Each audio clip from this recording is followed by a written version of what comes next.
Facebook scroll করার সময় হঠাৎ চোখে পড়ল সিলনের আমার শহর চট্টগ্রাম নামের চমৎকার ক্যাম্পেইন, যেখানে চট্টগ্রাম শহরে ঘটে যাওয়া বিভিন্ন স্মরণীয় ঘটনা এবং সুন্দর মুহূর্তে ছবি শেয়ার করে TV, fridge, Android phone, smart watch সহ আকর্ষণীয় সব পুরস্কার জেতার সুযোগ রয়েছে।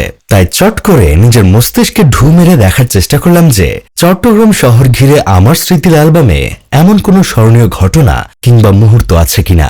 মূলত পিতৃনিবাস কুমিল্লায় হলেও আমার জন্ম ও বেড়ে ওঠা বন্দরনগরীতে। বীর চট্টলার আলো বাতাস গায়ে মেখেই আমি বড় হয়েছি। চট্টগ্রামের প্রাণকেন্দ্র নিউ মার্কেটের অদূরে মাদারবাড়ি এলাকায় বাসা হওয়ার সুবাদে এই শহরের অসংখ্য স্মরণীয় ঘটনা আমার হৃদয়ে গেঁথে আছে। হোক সেটা অভয়মিত্র ঘাট বা নেভাল টুতে বসে প্রেমিক প্রেমিকার ঝগড়া দেখা, কিংবা ঘাটের পাশে গড়ে ওঠা ফুচকা ও চায়ের দোকানে বন্ধুদের সাথে আড্ডা। অতীতের সেই মধুর স্মৃতিগুলো আজও চোখের সামনে ভেসে আসে। তবে আজ আমি কথা বলবো প্রাণের শহর চট্টগ্রামে আমার এমন এক অভিজ্ঞতা সম্পর্কে যা আমাকে আজীবন তাড়িয়ে বেড়াবে। তখন আমি হয়তো ক্লাস 4 কিংবা 5-এ পড়ি। লাইফে ছিল শুধুই চিল আর চিল। বিকেল হলেই পাড়ার বন্ধুদের নিয়ে দৌড় দিতাম চট্টগ্রাম শহরের অন্যতম জনপ্রিয় খেলার মাঠ কলেজিয়েট স্কুলের মাঠে। মাঠটি এতটাই বিশাল যে মাদারবাড়ি, আইস ফ্যাক্টরি রোড সহ আশেপাশের বিভিন্ন এলাকার বাসিন্দারা এখানে খেলতে আসে। আর এই মাঠে প্রবেশ করার সময় একটি পুকুর পার করে যেতে হয়। আসলে সেটি পুকুর নাকি খালি ডোবা সেটা এখনো বুঝে উঠতে পারেনি। আজ পর্যন্ত কখনো এটি পানিপূর্ণ অবস্থায় দেখি। সে যাই হোক, সে সময় আমাদের এলাকায় একটা মিথ প্রচলিত ছিল যে কলেজিয়েট স্কুলের সেই খালি পুকুরে ছোট বাচ্চাদের বলি নেয়, আর সে যদি বাবা মার একমাত্র সন্তান হয় তাহলে তার কথাই নেই। তো ঘটনার দিন আমরা যথারীতি সেই মাঠে খেলতে যাই। বন্ধুরা মিলে ফুটবল খেলার মধ্যে এতটাই ডুবে গিয়েছিলাম যে কখন সন্ধ্যা পেরিয়ে গিয়েছে তার টেরই পাইনি। যখন সূর্যি মামা প্রায় অস্ত চলেই গিয়েছে তখন আমরা সবাই বাসার পথে রওনা দেই। আর বাসায় যেতে যেতে আমার দুই বন্ধু রাকিব আর ফাহিম নিজেদের মধ্যে ফুটবল খেলতে খেলতে এগিয়ে যাচ্ছিল। এক পর্যায়ে বলটি কলেজিয়েট মাঠের পাশে থাকা সেই কুখ্যাত পুকুর বা ডোবাটিতে পড়ে যায়। তাই আমাদের জোড়াজুড়িতে এক প্রকার বাধ্য হয়েই ফাহিম ও রাকিব সে বলটি আনতে যায়। আর আমরা সবাই রাস্তায় দাঁড়িয়ে দাঁড়িয়ে তাদের অপেক্ষা করছিলাম, কারণ এমন অন্ধকারে সেই পুকুরে যাওয়ার সাহস কারোই ছিল না। কিছুক্ষণ পর দেখলাম রাকিব দৌড়ে দৌড়ে একলাই ছুটে চলে আসলো।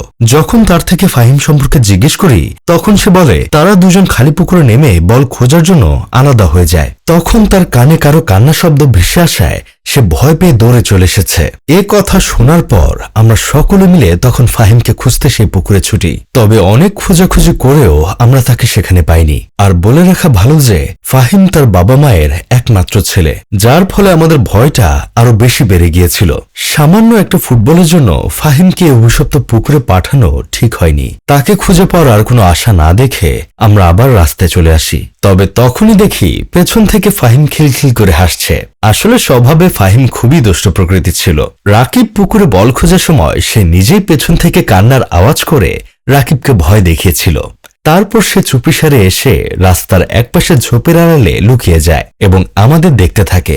সেদিনের এই ঘটনা মনে পড়লে আজও হাসতে হাসতে আমার পেট ফেটে যায়। তবে বর্তমান সময়েও অনেকে বিশ্বাস করে যে কলেজিয়েট স্কুলের সেই পুকুরে খারাপ কিছু আছে এবং একা একা সেখানে যাওয়া উচিত নয়। তাছাড়া কলেজিয়েট স্কুলের মূল ফটকের মধ্যে ব্রিটিশ আমলের এক পরিত্যক্ত কারখানা রয়েছে। পরিত্যক্ত এই কারখানাটিকে ঘিরেও নানা ধরনের মিথ প্রচলিত রয়েছে এলাকাবাসীর মধ্যে। এই কারখানায় নাকি একবার ভিতরে ঢুকলে কেউ আর বেরিয়ে আসতে পারে না। তবে এসব মিথ কতটুকু সত্য আর কতটুকু মিথ্যা তা ঘেঁটে দেখার ইচ্ছে কিংবা সুযোগ কখনো হয়নি।